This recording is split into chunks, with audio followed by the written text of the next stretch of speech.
Looking for a smart plug that can do more than just turn a light on or off? Want a device to tell you how much power that what's plugged into it is using? Stay tuned and I'm going to show you just such an option. Welcome to another edition of Tech Bites with Ron Nutter, your home for all things relating to smart home technology. In this episode, we will talk about implementing TopGreener's power monitoring smart plug. Now say that fast 3 times. Hi, I'm Ron Nutter and we're going to be working on this together. This content is also available as an Amazon flash briefing or podcast. Please go to techbiteswithronnutter.com for more information. For any items mentioned in this episode, there are affiliate links in the description. If you click on these links, I will get a small commission, but that won't affect the price you're paying for the item. If you haven't already subscribed to the channel, please click on subscribe now and enable notifications. If this video helps you or provides value, please click on that like button, thumbs up. Here's what we're going to be talking about. We're going to be doing an unboxing and setup. We're going to be showing you how it does the power monitoring, and they'll do kind of a brief overview of other features that are in the app that I'll be covering in more detail in future videos. Let's get started. Now we're going to be dealing with doing the unboxing and setup of the TopGreener power monitoring smart plug. So let's go ahead and get switched over here. And I'll get all the right buttons pressed here at some point. This is something, but it was a very interesting exercise. Sometimes you can do better with buying 2 of a device than you can 1, and sometimes it's better to buy 2 singles instead of buying a box of 2. Always look at that. And this is one of those cases when I was able to do much better buying a box of 2. Now, it comes very well packed here. We'll just open it up, and as you can tell, I've already got one that's missing in action, put it in service. And there was a little plastic cover here on the top. It's a little, well, we can call it bulky, but I mean, for what it's doing, I'm not going to complain, because if you can get it too small, then you may have other issues.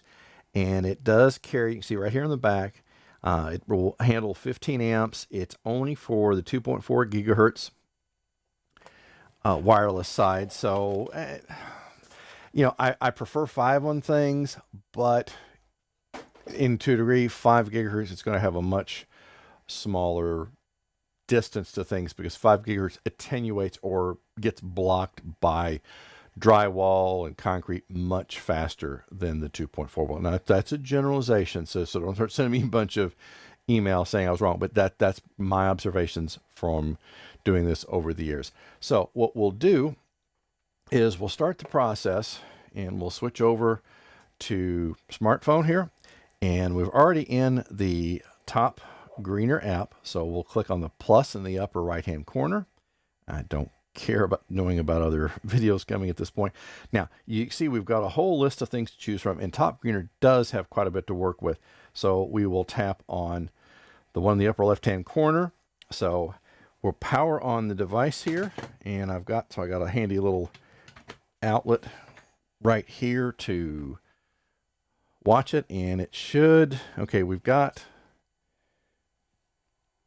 hasn't started blinking yet, so we'll give it a second here, because sometimes things do take a little while to come about. Obviously it's not, so we will go into the app and we'll tap on resetting devices. So power on the device, power off after 10 seconds. Okay, that's fine. We've done that. Then it says power on. Hold the reset button for 5 seconds. 1, 1000, 2, 1000, 3, 1000. There we go. It's starting to blink. There we go. Now we're happy. And confirm the light is flashing. Okay, it is blinking. It's only going to accept 2.4. So we got to change the wireless that we're on, and we'll move over to that one so that we can see it. Checking for the quality. Fine, go ahead. You're going to connect to it, so I don't know what we'll keep the Wi-Fi connection connected without internet. Okay, that's not technically accurate. Tap on confirm. Okay, it's connecting to the device now, and this is the part where they say it's kind of the pregnant pause. It has gone solid, and actually let me turn that off where you can see that a little bit easier. Device added successfully. Okay, that happened faster than I thought it might. So we'll tap on done, tap on the outlet icon. It says on, off. Okay, so it was that simple to set up, and to change the name, we're going to tap on that, and we'll go back up here. And for right now, we will just call this plug 2. And this is something you can always change later on. We'll go back to the main menu. I could have hit home down at the bottom, but I thought it would be back a little bit sooner. So you can see it's ready to go. If for some reason you are not seeing, if it's grayed out like the one that says FreeNAS here, then that is a good indication that for some reason either the outlet itself doesn't have power, or for some reason it's not talking to the access point. That is a troubleshooting step to keep in mind for if you do have a problem. Now we're going to be dealing with the power monitoring piece of this, and this is something that's going to take a little bit of time to get the information you need. You can't really expect you just to plug it in and kind of get a holistic picture of what's going on. And this is true with anything. If you saw my videos about the Sense monitoring, power monitoring, this is another good indication. In fact, the TopGreener is a very good add-on to the Sense unit that goes into your power panel. But we'll get into that here right now. Now, this is something that you'll see when you first get into that. Now, be very careful about going near the right-hand side where that on-off button is, because that's something that if you're trying to get into the monitoring, this is the shortcut way to turn it on and off, and you may turn something off you hadn't planned on. We'll tap over here more to the name of it. Now, again, it shows you that the outlet is on. Again, down here in the lower left-hand corner, you see switch. Be very careful about getting your finger anywhere near that one, because that's another way that you can turn it off and on. Now, to see how the power monitoring works, you'll just go into statistics. And this top part here where it has the 00, it's only going to be if it's in a large load or you've had this running for a while. Right now, this has been up and running for just a few minutes, but you can already see it's reporting the watts. So it's 64 watts, which is about half an amp, which is what's being verified out by the current draw over here, 575. I've got it plugged into my FreeNAS system here, so it's just kind of sitting there and idling, because right now it's not really telling us much as to what's going on. The voltage is a good indication of where to be, because that's if you are running consistently to the high side. And when I say the high side, I'm talking more than 125 volts. If it's consistently over that, you may need to start looking at getting an electrician involved and possibly the power company, because I had a good friend many years ago that his house power was running close to 130 volts, and the power company said, gee, there's nothing we can do about it. Well, there was, they just didn't want to do it. So that's going to be an early indication that you may start having devices damaged around the house. That's where it's good to have this plugged in and check it at different outlets in the house, because over time you could have, depending on which leg of the power that the house is sitting on, you might have one leg that's running hotter than the other. Again, this is something you need to know just to help avoid problems. So once we had, say, several hours of usage, it's going to start giving us information more on the in total column. It's going to start incrementing this top part here. But this is where they say is the devil is in the details.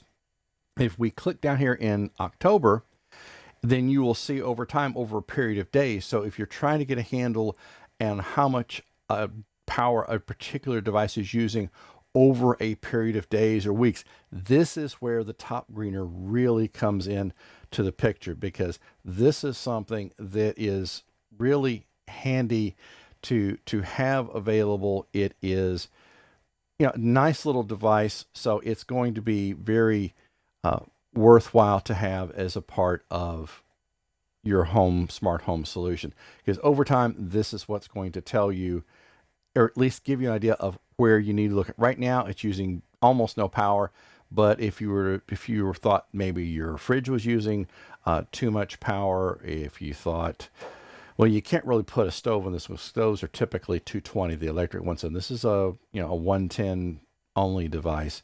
But certainly washers, dryers typically are going to be the 220, the electric ones. So it's going to have to be like the 110 devices. If you have a freezer downstairs, you can look to see if it's using too much power. One time I had one where I'd left the door ajar. I mean, say in a jar, it was like open that much, but the compressor didn't ran for like several weeks. Ended up having some food go bad. But had I seen the continued power usage, that would have given me a good idea over what to be aware of. So that's something that this would come in handy for. If it's particularly if it's something that's in a part of the house that you're not in a lot, this allows you to look at things. And here's a possible safety tip on this one is if you do have power outages, this won't automatically come back up, or shouldn't come back up. I'll put that, because sometimes you never know with firmware updates what can happen.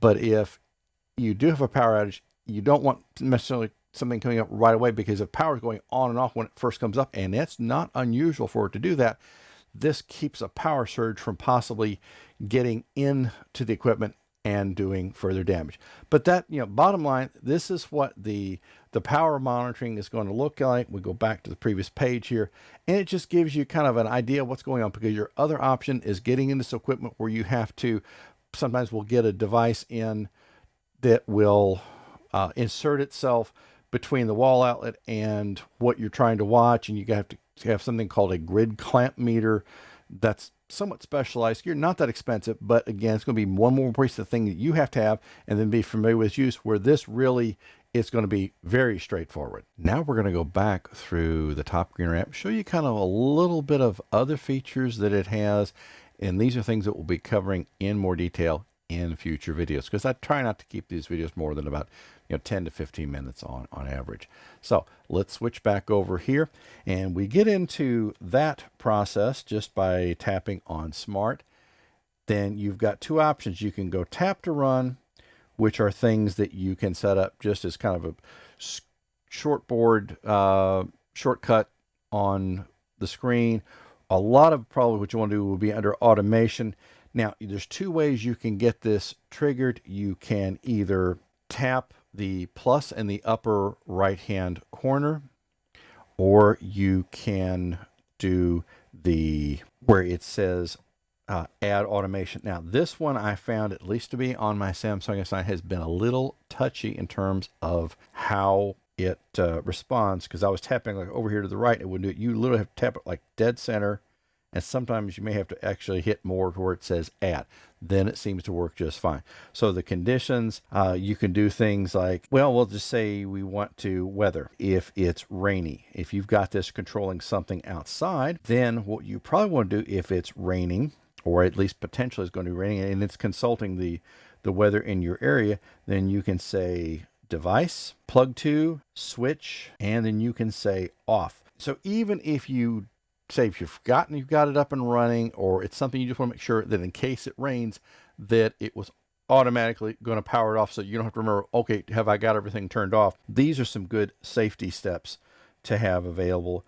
And then we'll just tip next. We've got plug to off. If it's raining, turn it off. You can enter the name of the smart scenario. We'll just call this one test for now. Tap save. So now that shows you under automation that if it's raining, it's going to turn off that particular outlet. So you can really get creative with some of this as to how you do it. But this is just the scratch on what it has, because if you go under more services here, you're going to see it also where you can get it into the integration with Alexa and Google Assistant, which we'll also be covering, because there's things that we haven't even talked about with what the TopGreener has the ability to do. But again, trying to keep the video into short, manageable chunks. Once I'm sure how things are going to be working, then I'll do videos on these different pieces, because I want to save you some of the hassle of having some bumps when you start to use a device like this. But this is one so far that is well worth taking a look at and can be very useful in different parts of your smart home. If you are watching this on YouTube, and you probably are at this point, you will see videos on the screen that are similar to the one you're watching right now, or other content that YouTube thinks you might be interested in. If this video helps you or provides value, please click on that like button, thumbs up. If you haven't already subscribed to the channel, please click on subscribe now and enable notifications. See you in the next video. Thanks for watching.